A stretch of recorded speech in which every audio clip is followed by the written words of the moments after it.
I am going to tell you a very true story.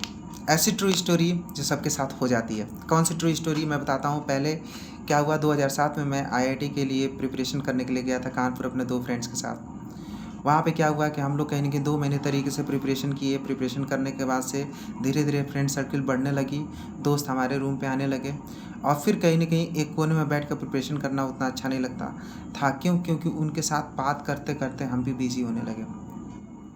और फिर क्या हुआ कि 6 से 7 महीने बाद पहली बार फ़ील हुआ कि हम धीरे-धीरे अपने कोचिंग जाना भी छोड़ रहे थे, बार-बार कोचिंग गैप कर रहे थे।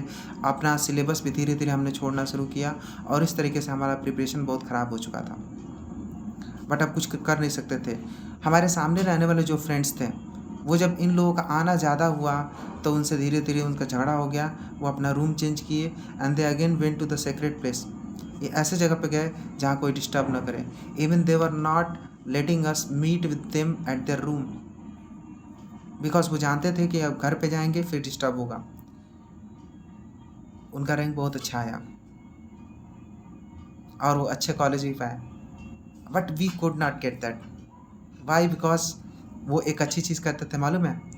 वो अपने पर्सनल प्रेशियस टाइम में, जो कि उनके करियर के लिए था, किसी को ब्रीच नहीं करने दिए। हमने वो गलती करी थी और 99% लोग ये गलती करते हैं।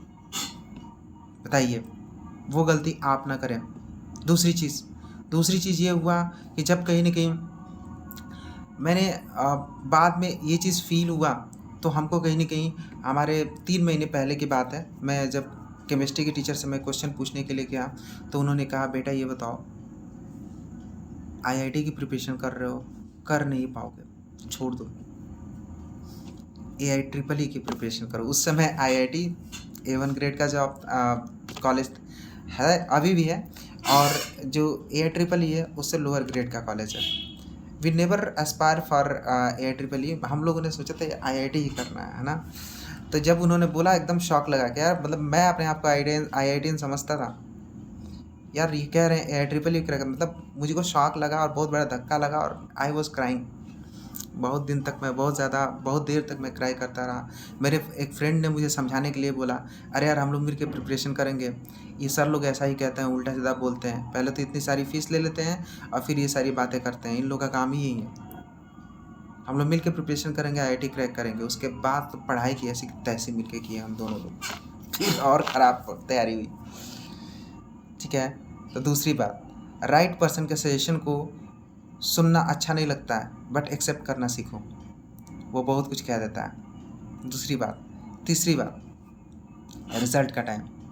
जब रिज़ल्ट का टाइम आया तो कहीं न कहीं मेरे फ्रेंड ने कॉल किया, भाई देखो इस समय थोड़ा नेट की व्यवस्था नहीं है, मैं गाँव में हूँ, मेरा रिज़ल्ट देख लेना। ऐसा कुछ नहीं था। मैं रिज़ल्ट उसका देखा, बहुत बढ़िया रिज़ल्ट था यार, मेरा कुछ भी रिज़ल्ट नहीं था। जब मैं रिज़ल्ट देखा ना तो उसके बाद मुझे समझ में आया कि अब यार रिज़ल्ट कैसे बताना है, क्योंकि मैं तो फेल था। तो मैं उसको कॉल करके बता नहीं सकता था। मैंने कॉल ही नहीं किया, फ़ोन स्विच ऑफ कर दिया। बट एक दिन मिल गए हम लोग। मिल गए तो ये नहीं कहा फ़ोन के स्विच ऑफ, कुछ बात नहीं किया, बस यही पूछा कितना रैंक था। वो जानता था सेलेक्ट नहीं हुआ, लेकिन पूछा कितना रैंक था। मैंने बहुत सारे एक्सक्यूज़ेस दिए और ये एक्सक्यूज़ेस मैं कम से कम 50 बार दिया था, 50 दोस्तों को, कि मैं क्यों नहीं सेलेक्ट हुआ। और जब आप एक्सक्यूज़ देना शुरू कर देते हो ना तो आपका सक्सेस लेवल गिर जाता है। तो जो इंसान एक्सक्यूज़ देना सीख गया, चाहे कोई भी रीज़न हो,